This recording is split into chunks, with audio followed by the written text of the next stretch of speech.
당신이 몰랐던 조선을 알려주는 조이선이에요. 1457년 강원도 영월. 검은 강물이 울음소리를 내며 흐르던 가을밤. 지금부터 제가 들려드릴 이야기는 차마 실록에도 다 적지 못한 비극입니다. 제가 그날 밤 촛불 아래서 떨리는 손으로 기록했던 그 기억을 꺼내보려 합니다. 단종은 조선 역사상 가장 슬픈 운명을 타고난 소년왕이었습니다.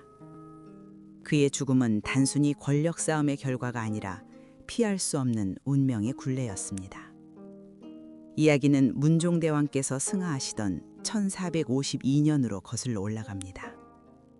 병약했던 문종은 어린 세자의 손을 잡고 눈물을 흘리셨습니다. 고명대신들에게 세자를 부탁한다는 유언을 남기셨지만 그것이 화근이 될 줄은 몰랐습니다. 김종서와 황보이는 어린 왕을 대신해 권력을 휘둘렀고 종친들의 불만은 커져만 갔습니다. 그 중심에 수양대군이 있었습니다. 그는 야망으로 가득 찬 눈빛을 감추고 기회를 엿보고 있었습니다. 제가 수양대군을 처음 가까이서 본 것은 1453년 계유정난의 그 밤이었습니다. 그날 밤 한얀의 하늘은 핏빛으로 물들어 있었습니다. 김종서 대감이 철대를 맞고 쓰러졌다는 소식이 궁궐담을 넘어왔습니다. 어린 단종은 두려움에 떨며 경회루 구석에 몸을 숨겼습니다. 수양대군은 피 묻은 칼을 닦지도 않은 채 편전에 들어섰습니다. 그는 반역자들을 처단했다며 왕에게 고했지만 그 목소리는 협박에 가까웠습니다. 살생부에 적힌 이름들이 하나둘 지워질 때마다 단종의 입지는 좁아졌습니다. 단종은 옥새를 쥔 손이 떨리는 것을 감추려 애썼습니다. 그로부터 2년 뒤인 1455년 윤 6월의 일입니다. 더 이상 버틸 힘이 없던 단종은 수양대군에게 왕위를 넘겨주었습니다. 상왕이 된 단종은 창덕궁으로 거처를 옮겼지만 감시의 눈길은 여전했습니다. 하지만 진정한 비극은 그때부터 시작되었습니다. 세조가 즉위한 지 1년이 지난 1456년, 성상문과 박팽년 등이 움직이기 시작했습니다. 그들은 명나라 사신을 위한 연회장에서 세조를 제거하고 단종을 복위시키려 했습니다. 그러나 밀고자가 나타났고 계획은 수포로 돌아갔습니다. 이 사건은 세조에게 명확한 메시지를 던졌습니다. 단종이 살아있는 한 반역은 계속될 것이라는 공포였습니다. 의금부 앞마당에서는 매일같이 고문받는 소리가 끊이지 않았습니다. 성산문은 불에 달군 인도를 맞으면서도 세조를 나으리라 불렀습니다. 자신이 모시는 왕은 오직 단종 한 분뿐이라는 절규였습니다. 이 처절한 충성심이 역설적으로 단종의 목숨을 재촉하는 칼날이 되었습니다. 세조는 밤잠을 이루지 못하고 서성거렸습니다. 제가 당직을 서던 밤 세조는 혼잣말로 중얼거렸습니다. 노산군을 살려두면 내가 죽는다는 말이 들려왔습니다. 결국 단종은 노산군으로 강등되어 강원도 영월로 유배를 떠나게 되었습니다. 유배를 떠나던 날 청계천 영도교에서의 이별 장면은 지금도 잊을 수가 없습니다. 정순왕후 송씨는 남편의 옷자락을 붙잡고 통곡했습니다. 단종은 그런 아내의 눈물을 닦아줄 수조차 없었습니다. 호송관들이 재촉하는 소리에 두 사람은 생이별을 해야만 했습니다.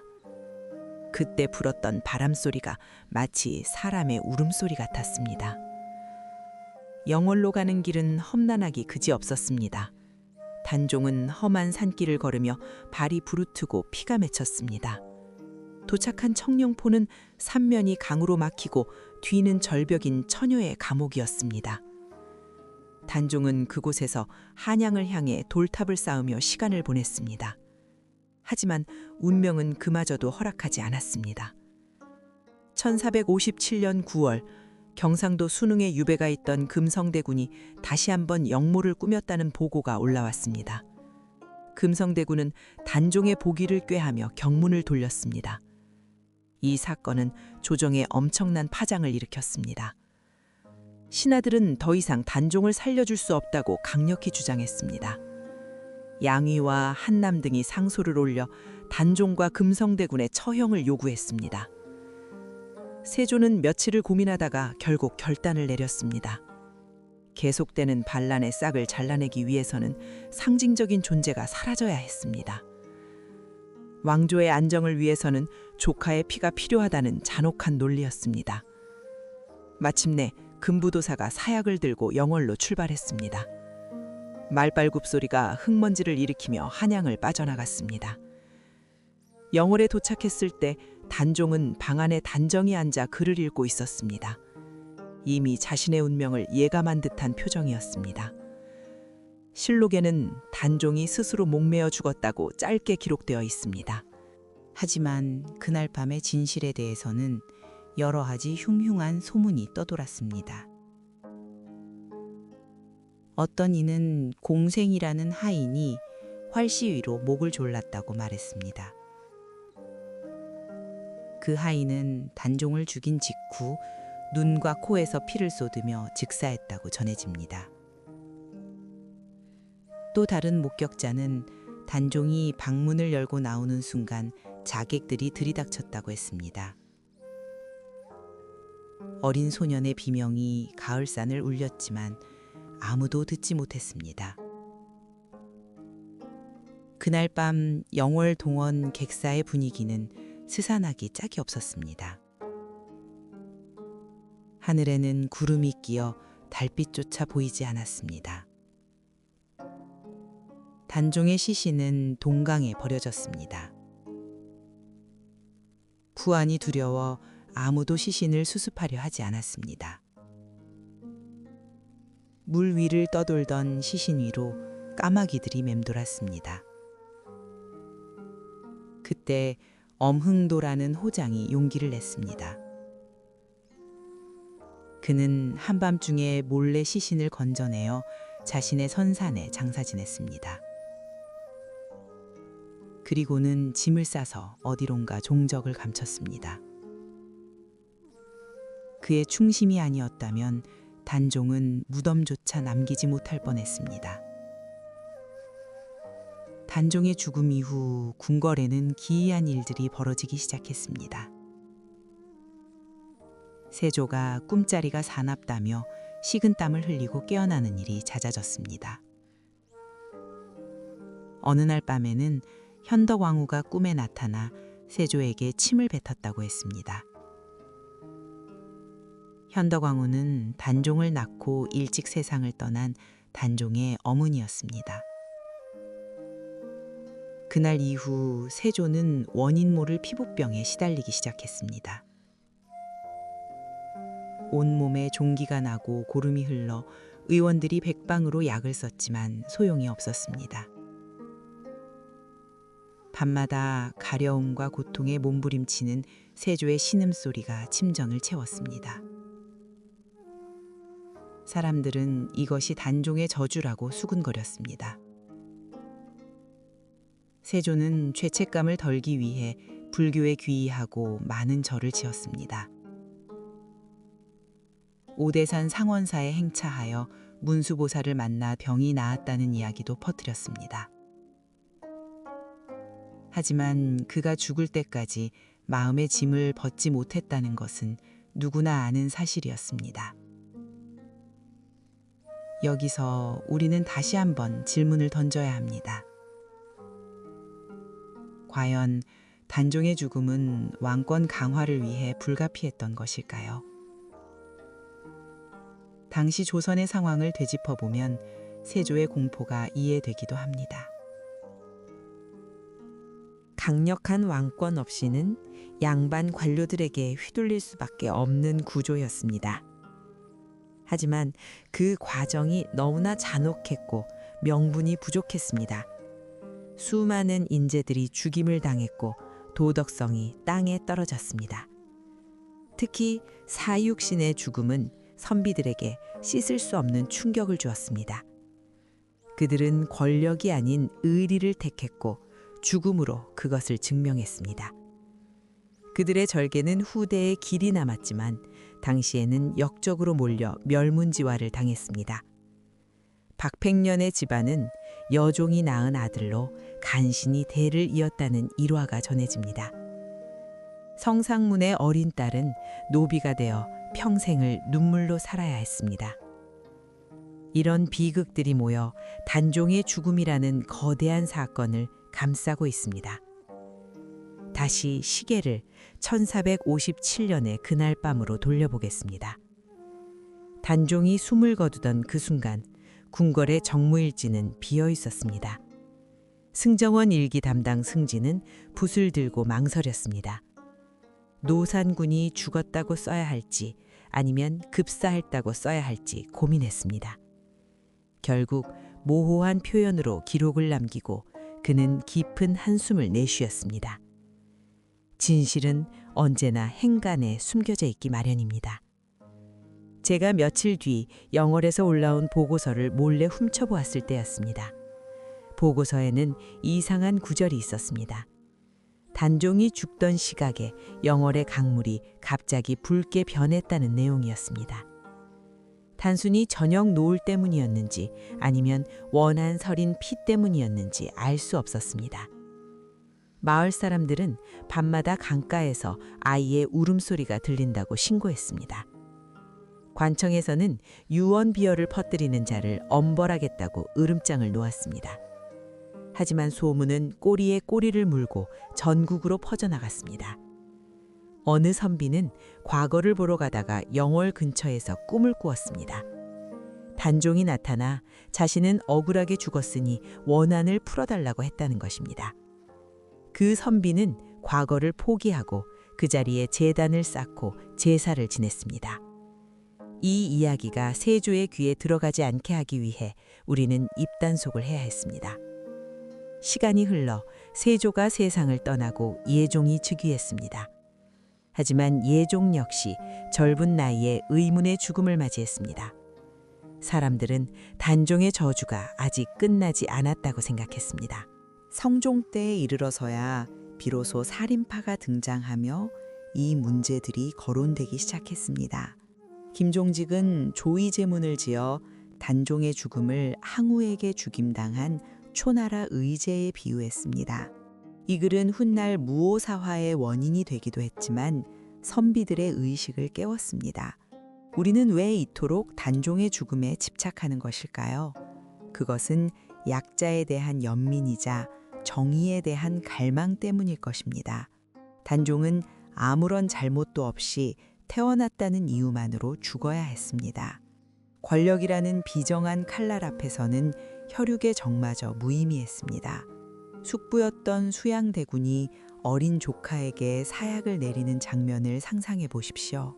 그 결정이 내려지기까지 경복궁 사정전에서는 수많은 논쟁이 있었습니다. 정인지와 신숙주는 강경하게 처형을 주장했습니다. 반면 일부 종친들은 눈물을 흘리며 유배지 옮기는 것을 건의했습니다. 하지만 권력의 속성은 불안 요소를 완전히 제거하는 것이었습니다. 세조에게 단종은 살아있는 폭탄과도 같았습니다. 언제 터질지 모르는 정통성의 화약고였기 때문입니다. 만약 단종이 조금 더 나이가 많았다면 어땠을까요? 아니면 문종이 조금 더 오래 살았다면 역사는 바뀌었을까요? 이런 가정들은 부질없지만 우리의 상상력을 자극합니다. 단종이 유배지에서 쓴 자규시라는 시가 전해집니다. 피를 토하며 우는 소쩍새에 자신의 처지를 비유한 시입니다.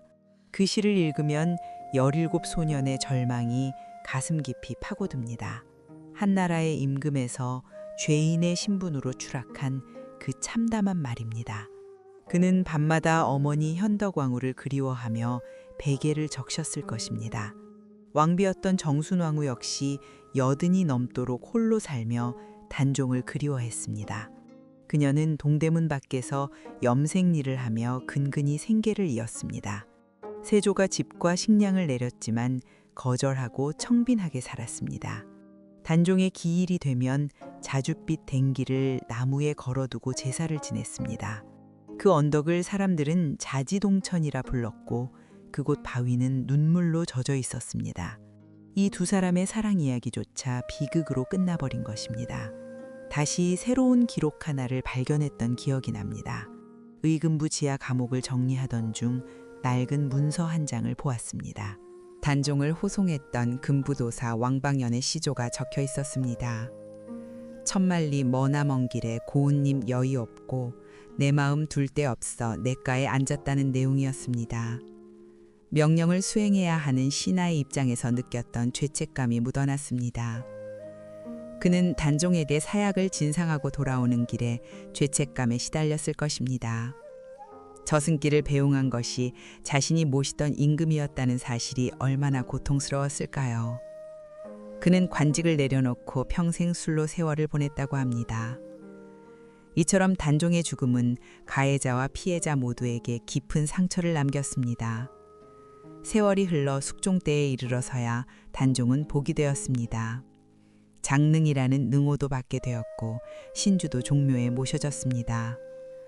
억울하게 죽은 지 240여 년 만의 일이었습니다. 그 긴 시간 동안 민간에서는 단종을 신으로 모시는 무속 신앙까지 생겨났습니다. 영월 지역에는 지금도 단종이 태백산 산신령이 되었다는 전설이 내려옵니다. 억울한 죽음을 맞이한 왕이 산신이 되어 백성을 보살핀다는 믿음입니다. 이것은 백성들이 단종에게 보내는 일종의 위로였을 것입니다. 힘없는 왕을 지켜주지 못했다는 미안함의 표현이기도 합니다. 저는 오늘 밤 그 역사의 현장을 다시금 머릿속에 그려봅니다. 차가운 바람이 불어오던 영월의 강가를 말입니다. 아무 죄 없는 소년의 목숨을 앗아가야 했던 그 야만의 시대를 생각합니다. 관력은 무엇이며 왕위는 무엇이길래 피를 불러야만 했을까요? 지금도 경복궁 근정전의 어좌는 화려하게 빛나고 있습니다. 하지만 그 아래에는 수많은 사람들의 피와 눈물이 고여 있음을 기억해야 합니다. 세조가 만든 강력한 조선의 기틀 뒤에는 단종의 희생이 있었습니다. 그 희생이 정당했는지는 역사가 심판할 몫이지만 슬픔은 우리의 몫입니다. 단종이 죽던 날 영월 관아의 은행나무 잎이 모두 떨어졌다는 말이 있습니다.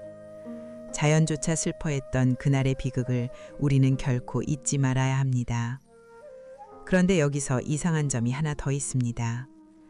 단종이 세상을 떠난 뒤 며칠이 지나 영월 관아로 웬 노인이 찾아왔습니다. 그 노인은 자신이 단종의 숨겨진 유언을 들었다고 주장했습니다.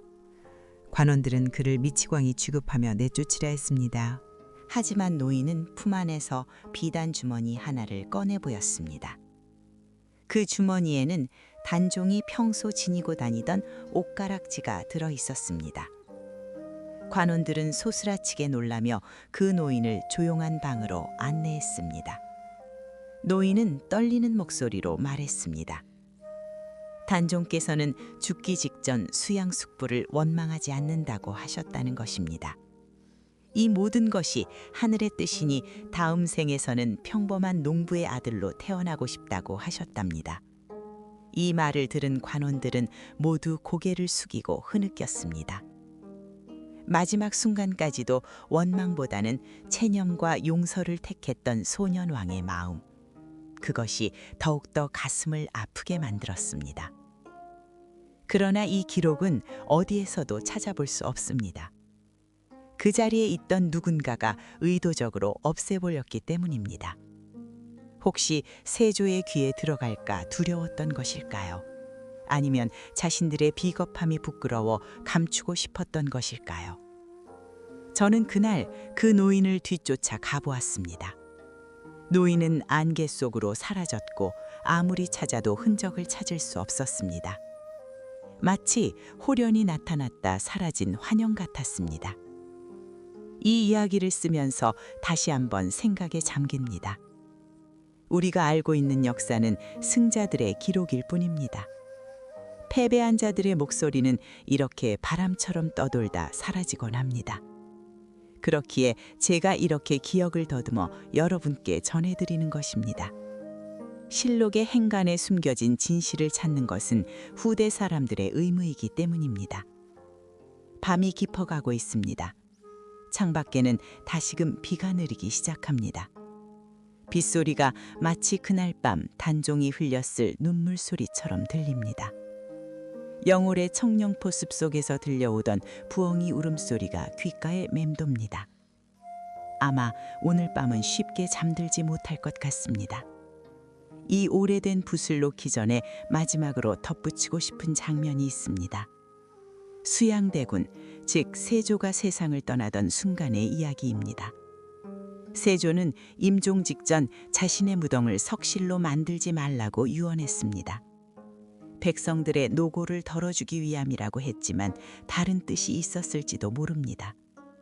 죽어서라도 지하에서 조카를 만나는 것이 두려웠던 것은 아닐까요? 단종의 영혼이 깃든 흙 속으로 들어가는 것이 무서웠던 것은 아닐까요? 그의 무덤인 광릉은 다른 왕릉과 달리 간소하게 조성되었습니다. 이것은 참회였을까요? 아니면 마지막까지 이어진 공포였을까요? 그 진심은 아무도 알 수 없습니다. 단지 그가 남긴 업적과 죄연만이 역사라는 저울미에서 위태롭게 균형을 맞추고 있을 뿐입니다. 또 다른 제보가 기억납니다. 궁녀들 사이에서 돌던 비밀스러운 이야기입니다. 단종이 유배지로 떠나기 전날 밤 침천 밖들에 매화나무 한 그루를 심었다고 합니다. 그는 나무를 어루만지며 이 나무가 자라 꽃을 피울 때쯤이면 나도 돌아올 수 있겠지라고 말했답니다. 그러나 그 매화나무는 단종이 사약을 받던 그날 밤 말라 죽고 말았습니다. 누군가 독을 탄 물을 뿌렸다는 소문도 있었고 나무가 주인의 운명을 따라갔다는 말도 있었습니다. 그 죽은 나무는 베어지지 않고 한동안 흉물스럽게 서 있었습니다. 보는 사람들마다 그 나무를 피해 다녔습니다. 궁안의 정원사조차 도끼를 대기를 꺼려했습니다. 결국 벼락이 쳐서 나무가 불타버린 후에야 흉흉한 소문은 잠잠해졌습니다. 이 작은 에피소드 하나하나가 모여 거대한 역사의 흐름을 만듭니다. 우리는 교과서에서 몇 줄로 요약된 사실만을 배웁니다. 단종의 강제 폐위 그리고 사사. 하지만 그 글자 사이사이에는 수많은 사람들의 숨결이 들어 있습니다. 두려움에 떨던 궁녀들, 정의를 외치던 선비들, 눈물 흘리던 백성들. 그 모든 감정들이 엉켜 조선이라는 나라의 한 페이지를 장식했습니다. 저는 이제 기록관의 자리에서 물러나 한 명의 이야기꾼으로 남으려 합니다. 공식적인 역사책에 싣지 못한 이 아픈 이야기들을 사람들의 입에서 입으로 전하고 싶습니다. 잊혀지지 않는 것이야말로 진정한 복권이기 때문입니다. 여러분이 영월에 가게 된다면 꼭 청령포에 들러보시길 바랍니다. 강물이 굽이쳐 흐르는 그곳에 서서 바람소리에 귀를 기울여 보십시오. 어쩌면 600년 전 그 소년의 한숨소리가 들릴지도 모릅니다.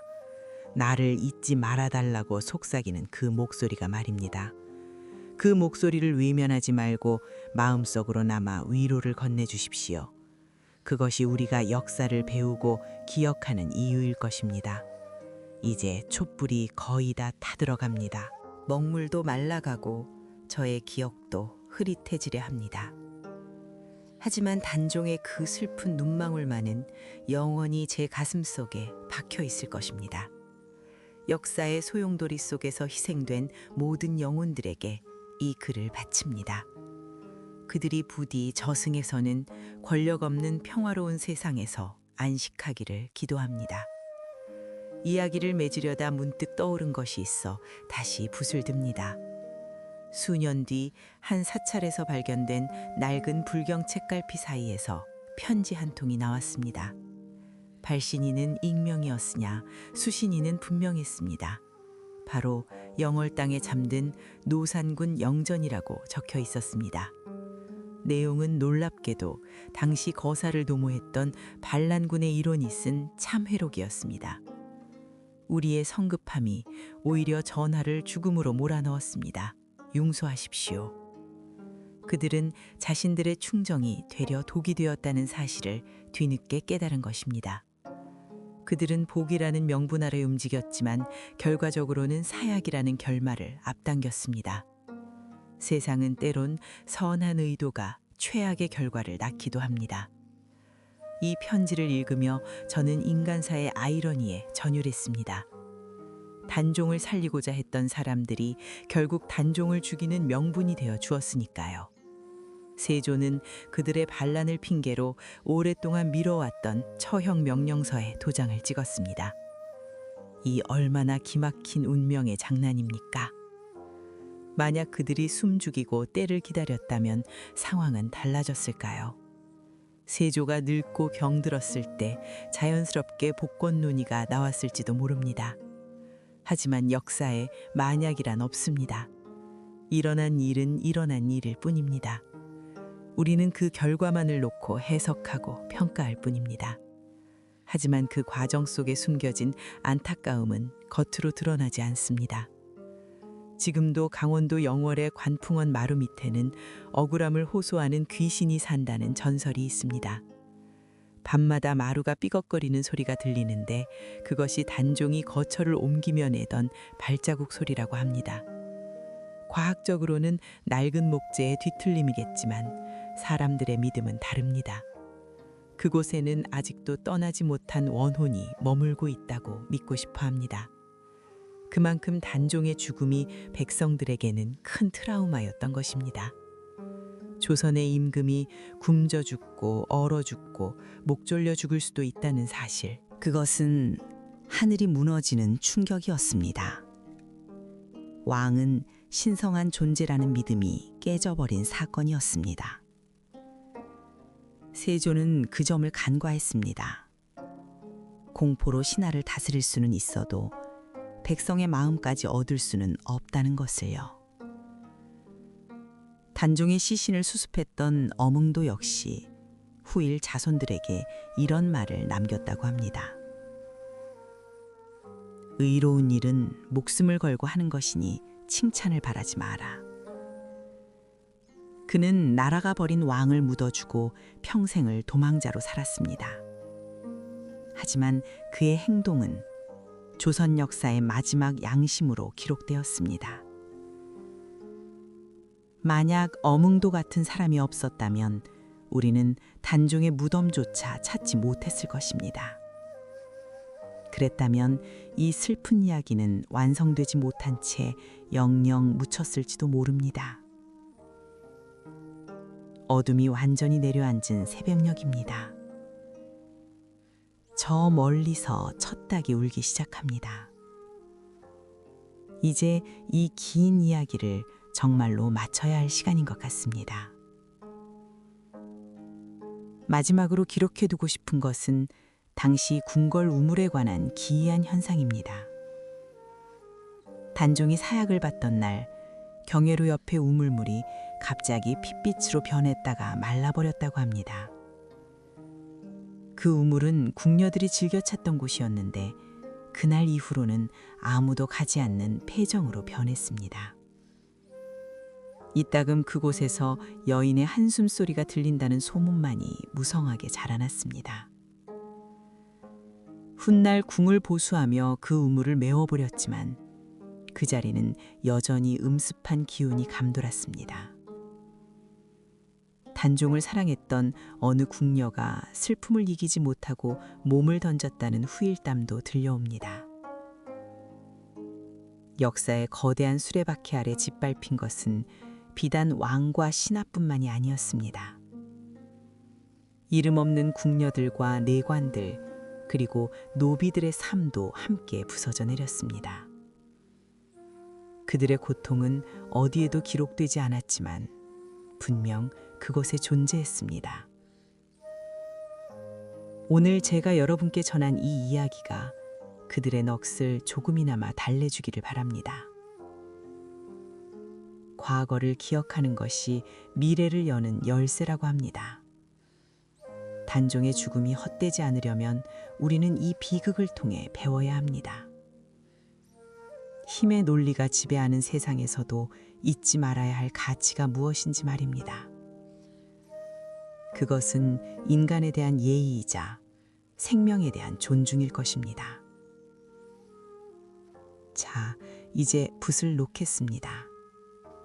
긴 밤, 제 이야기를 들어주셔서 감사합니다.